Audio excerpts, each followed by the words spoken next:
Так, баарыңардарга салам. Кандайсыңар? Ден соолуктарыңар кандай? Азыр дагы бир 2 мүнөт күтө туралы, анан кийин баштай берсек болот. Макулбу? Так, пока баштала элекчи, эгер сурооңор бар болсо же бирдекелер айта турганыңар бар болсо айтып алгыла. Башталганча баарына жооп берип коеюн. Эгер бар болсо. Жок болсо баштай берейин.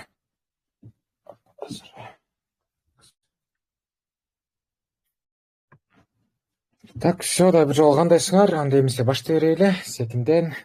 Так, бүгүнкү өтүлүүчү темабыз бул интервью тартуунун техникалары болот. Интервью жөнүндө силер эмне билесиңер? Түшүнүңөр барбы? Түшүнүңөр деп кете беребиз. Так, макул. Ким айтпайт экен? Жанагы интервью деген бул бир адам, кыскасы журналист, мындайча көбүнчө малдарда ошо журналист катары чыгат бул интервью алуучу. Анан экинчи адам бул интервью берүүчү болуп чыгат. Ал журналисттин суроолоруна жооп берип, журналистке кызыккан суроолорго жооп берип, ошондой маалыматты берет. Анан ошону биз интервью деп коебуз. Өзү негизичи. Анан видеодо интервью алып жатканда текстовый интервьюдан бир аз айырмаланып, көп эле айырмаланып, видео форматка кантип туура тартууга ушундай суроого келип калабыз да. Анан бүгүн ошону талкуулайбыз. Так, биринчиси восьмерка деген. Восьмерка деген эмне? Кийинки слайдка өтсөк. Восьмерка деген бул 100 градус эрежеси же профессионалдуу тилде восьмерка. Кинематография жана телевидениедеги эрежелердин бири. Ал эгер эки адам сүйлөшүп жаткан болсо, так, угуп атам. Экран у тебя, кажется, застыл. Так.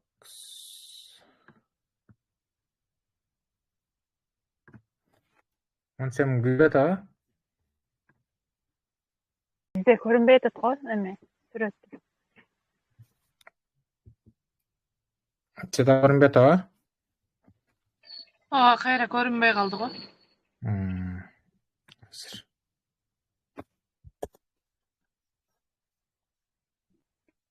Эми көрүндү. Эми көрүнөт. Хорошо, анда ушинтип эле жанагыга окшойбуз го. Жанагы экран чоңойтсам көрүнбөй калаптыр, значит. Все, хорошо. Мына ушинтип өтүп кетелели. Так, мынакей 180 градус эрежеси 3-үнчү жолу кайталап атабыз уже. Так. Кыскасы бул элестетилген сызыкты өзүңөрдүн башыңарда элестетишиңиз керек. Анан ошол сызыктан камераны чыгарып алышыңар керек да. Бул кандай иштейт? Мисалы, могул жерде эки адамды көрүп атабыз, биринчи адам, анан экинчи адам. Ошо эки адамдын ортосунан сызыкты өткөрөсүңөр. Анан кийин ошол сызыктын жарымынан баштап 180 градуска камера койсоңор болот. Ар бир ракурстан тартыпчы. Бул жагына болсо уже камера койгону болбойт. Бул кинематографияда жана интервью алып жатканда эң эле туура болуп эсептелинет. Буну түшүндүкпү? Азыр жаналарга өтөбүз. Дагы эле мисалдарга. Могу мисалды карап көрөлү. Могу адамды баарыңар эле билет болушуңар керек. Сол жакта бизде Тинькофф отурат. Тинькофф Орусиядагы банктын основатели. Анан оң жакта Дудь. Бул журналист, анан интервью алуучу. Көптөгөн Россиядагы эң мындай популярдуу адамдардын интервьюсун алып жатат. Анан кийин могу карайбыз. Тинькофф сол жакта отурат. Дудь болсо оң жагында отурат. Ошондо булар камера могул жагынан коюлган да. Могул жагынан, анан могул жагынан. Тиги сызыктан нар жакка өтпөйт. Эгер мындайынан карасак, камера мынтип калат да. Бул Дудь, бул Тинькофф. Түшүнүктүү болду? Кыскасы ошондой сызыкты өткөргөндөн кийин ошол сызыктан нары өтпөшүңөр керек да. Бир жагына гана камераларды койсоңор болот. Кийинки жагына койсоңор болбойт. Бул адамдарга видео көрүп жатканда бир аз түшүнүксүз болуп калып, анан туура эмес көрүнүп калат да. Түшүндүкпү? Түшүнгөн болсоңор, анда кете берели. Мына кийинки мисалдар. Бул жерде бир аз мындай сызыктарга түшүнүп айтып коеюн силерге. Эки адамды тартып жатканда интервьюга алардын кайсыл жерде турганын так билишиңер керек да. Видеода да турганынчы. Бул жерде деле биз эки адамды көрүп атабыз. Бирөөсү сол жакта турат, анан экинчиси оң жакта турат. Биз кийинки камерага өткөндө, мисалы, могу адамдын бетин көрсөткүбүз келсек, анда дагы ал адам оң жагында туруш керек да. Мондай мисалды болчу. Бул эжебиз оң жакта карап жатат, бул жакта дагы оң жакта карап жатат. Өзүнүн ушу мейкиндиктеги местосын жоготпой эле ошол жерде турат да. Ошондо видеоңор туура болот. Бул мисалда карап көрөлү. Бул эжебиз сол жагында турат, бул киши болсо оң жакта турат. Бул туура эмес мисал болуп, ошондо бул киши кайра эле солго туруп калды, бул эжебиз уже оңго туруп калды. Бул туура эмес болуп эсептелинет. Анткенде булардын мейкиндиги бузулган. Түшүндүк, Так, мынакей мисалдарды карап кетели. Бул уже биз тарткан мисалдар болуп эсептелинет. Клопто тартканбыз. Бизге могу кишини тааныйсызбы? Таанысаңар, анда айтып койгула. Бизге келип кетти эле. Анан кийин ошол эле мисал, эки кишиден интервью алып атабыз. Биздин журналист сол жагында отурат. Бул бизге интервью берип жаткан адам оң жагында отурат. Камера алмашканда деле бул өзүнүн мейкиндигин жоготпой, оң жакта туруп, биздин журналистибиз сол жакта калып атат да. Ошондо булардын мейкиндиги өзгөрбөй эле биздин видеобуз туура чыгып, анан интервью туура тартылды. Түшүндүкпү?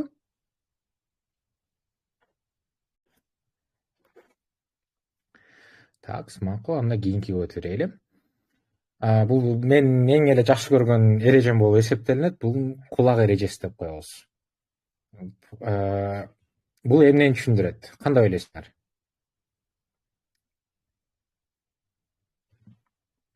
Биз камераларды коюп жатканда, адамдан интервью алып жатканда, камераны койгондо биз туура градусту тандап, анан адамдын бетин туура көрсөтүшүбүз керек да.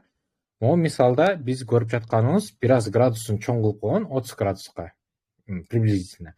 30 градуска чыгарып койгондо бул киши өтө эле оң жакка карап калып атат да. Анан адамда сезим жаралбай атат. Бул адам менен сүйлөшүп аткандай болупчу. Интервьюнун эң эле башкы сезим жаратуучу мааниси бул интервью берип жаткан адам сен менен сүйлөшкөндөй болуш керек да.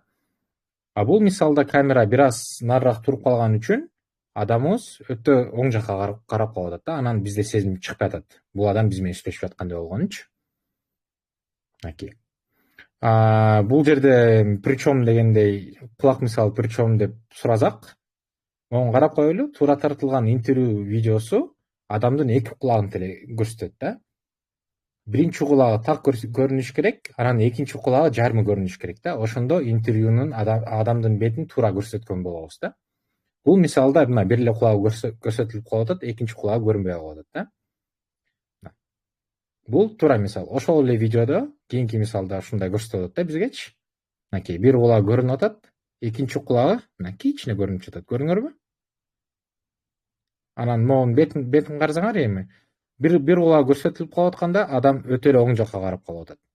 Экинчи мисалда экинчи кулагы деле көрсөтүлгөндө бул адам менен биз бирге отургандай, бир аз биз жакка карап, анан диалогдун жарымы катары өзгө сезим жаралып калат да. Түшүндүңөрбү? Мынакей ошол эле план, бир аз алысыраак тартылган. Муну түшүндүк, Экинчи эреже ушундай болот, кулак эрежеси. Бул жаттап калыш өтө эле оңой. Ар бир жолу интервью тартып жатканда ошонун башыңарга сактап алсаңар, анан тартып жатканда кийин өзүңөргө жеңил болот. Мынакей. Эми бул мисалды мен силерге айтпай эле коеюн. Бул мисалды адамдын бети деле эмес, жарым бети көрсөтүлүп, бир кулагы эле көрсөтүлүп калган. Адамда кандай сезим жаралат бул видеону көргөндө? Адам өтө эле оң жакта карап калган, анан диалогко кошулбаган адам бизге кызыктырбагычу болуп жаралып калат, туурабы? Анан бул деле интервью катары уже эсептеш деле кыйын болуп калат. Өтө эле оң жакта карап жатат бул киши. Окей. Ал эми баягы эле мисал, эки кулак тартып жатканда биз бир аз градусту азыраак кылабыз, 30 эмес, примерно бир 15 градус кылсаңар, ошондо экинчи кулагы деле көрсөтүлүп, мындай туура интервью тартылып калат да. Окей, бул биздин мисалдар. Бул жерде чач турат, бирок эгер чачын алып койсок, могул жагында дагы кулак көрсөтүлүп, бул жагында дагы жарым кулак көрсөтүлөт. Бул мисалда дагы, анан бул мисалда уже толук эле кулагы көрсөтүлгөн. Кийинкибиз бул эң эле жеңили, бул кандай түрдөгү интервью? Бирөө бизди камерага карап айтып жатканда. Буну эгер туура маанисин айтып берсек, бул бизге кайрылуу болуп калат. Эгер бир адам камераны түз карап, анан ошо камерага сүйлөп жатса, буну биз интервью деп айта албайбыз. Анткени бул уже кайрылуу болуп, адамга кайрылып жаткан болот да. Буну түшүндүк, Буну интервью деп эсептесеңер деле боло берет, бирок буну көп колдонуштун кереги жок да. Эгер интервью алып жаткан адамдар чын эле башка силердин көрүүчүңөр болобу же кимдир бирөөгө болобу бирдекени айткысы келсе, ошондо кайрылуу кылып, ошонун интервьюнун жарынын тартып койсо болот. А так биздин так интервьюбуз мондай көрүнүш керек. Так, буну деле өттүк окшойт. Калганы бул кантип камераны туура коюшу болот. Камераны бир аз адамдын көзүнөн жогорураак коюп койсоңор кандай сезим жаралып калат? Бул бизде адамдын чочуган сезими жаралып калат да. Эгер камераны бир аз үстүнө коюп, үстүнөн астына тартсакчы, могу мисалдарды карап көрсөңөр, бул жерде адам үстүнөн тартып атат, анан ошо интервью берип жаткан адам үстүнө карап, бир аз корккондой, мындай көзү көтөрүлүп, ошондой сезим жаралып калат да. Экинчи видеодо деле бул жерде уже так эле ошондой болуп калган. Кишибиз өйдөн карап жатат, анан чочугандай сезим жаралып калып атат да. Ал эми камераны көз деңгээлине койсок, баягы эле мисалдарды көрсөткөндөй түз видео чыгат да. Туура видео чыгат. Анан кийинки мисалдарга өтөйлү. Бул биз профессионалдуу жаргонунда айтып жатканда, бул сүйлөө мейкиндиги. Интервью силер тартып жатканда, силердин кадрыңар ушундай болуп туруш керек да. Интервью берип жаткан адам кадрдын ортосунда эмес, бир аз четирээк туруш керек да. Центрденчи. Оңгобу же солгобу, бунун айырмасы жок. Кыскасы, адам каяка карап жатса, анан ошол жакта бир аз сөз мейкиндиги көбүрөөк болуш керек да. Бул мисалда биз көрүп атабыз, эжебиз сол жакта карап жатат, андай эмесе, сол жакта бизде сүйлөө мейкиндиги бир аз көбүрөөк болот да. Оң жагынан бир аз азыраак болот. Кыскасы, биз интервью алып жаткан адамды кадрдын ортосуна эмес, бир аз ошентип эки жакка жана жылдырып турушубуз керек да. Кайсы жакка карап жаткан болсочу. Баягы мисал. Бул жакта деле көрүп атабыз, киши сол жакка карап жатат, анан сол жакта сөз мейкиндиги, сүйлөө мейкиндиги бир аз көбүрөөк болуп турат. Анын оң жагында бир аз азыраак.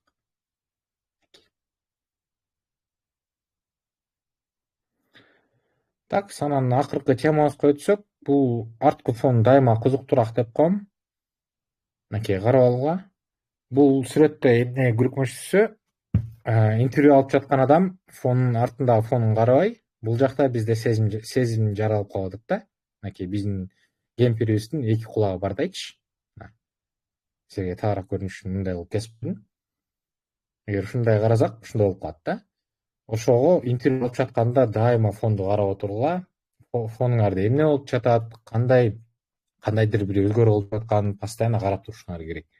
Анткени артындагы фон дайыма эле кызыктуураак болуп, чыныгы видеодо айтылып жаткан мааниден тышкары башка нерсени айтып калат да. Муну түшүндүк, Ушул видеону деле карап коелу. Бул видеодо Америкада бир шаарында каттуу сел жүргөн эле. Анан кийин бул жактагы журналисттер тартып ошо селди көрсөткүсү келиптир да. Анан мондай идеяга келип, көрөбүз. But first, the severe flooding here in the Northeast as more rain continues to fall today. NBC's Michelle Kaczynski, I guess she's in the canoe, is Wayne. Good morning to you. Good morning. Well, obviously we're getting a nice break from the rain, but not the flooding. This is essentially now a part of the Passaic River in this neighborhood. It rushed in yesterday through the streets. And it's really tough to control a canoe or a boat when you're out in it. It's much deeper back there because this is really... Actually, Michelle, I'll take it. Is there... Аке, өзүңөр көргөндөй, бул жакта бизде маалымат айтылып жатат, катуу жамгыр жаап, анан шаар чөгүп кетип атат деп. Бирок фонду так карап койгондон мындай эки киши чыгып, анан камерага мындай күлүү сезим жаратуу үчүн мындай шутпаш үчүнбү, муну так билбейбиз эмне кылышканын. Бирок ошентип эле эчтеке болбогондой, суу акпагандай басып кетип калат. Ошондо бул видео чын эмес болуп калат да. Good Good morning. morning. Well, obviously, we're getting a nice break from the rain, but not the flooding. This is essentially now a part of the Passaic River in this neighborhood. It rushed in yesterday. Ошону менен биздин бүгүнкү кыска эле мындай темабыз бүттү. Сурооңор барбы? Бар болсо суроо алгыла, баарыңарга жооп берем.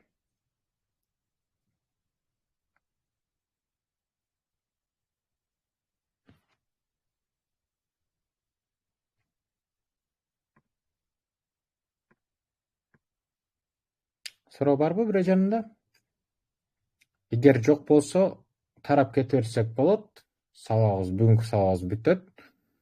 Баарыңарга келгениңер үчүн чоң рахмат, угуп кеткениңер үчүн. Баарыңар менен көрүшкөнчө. Пока-пока. Жакшы калыңыздар.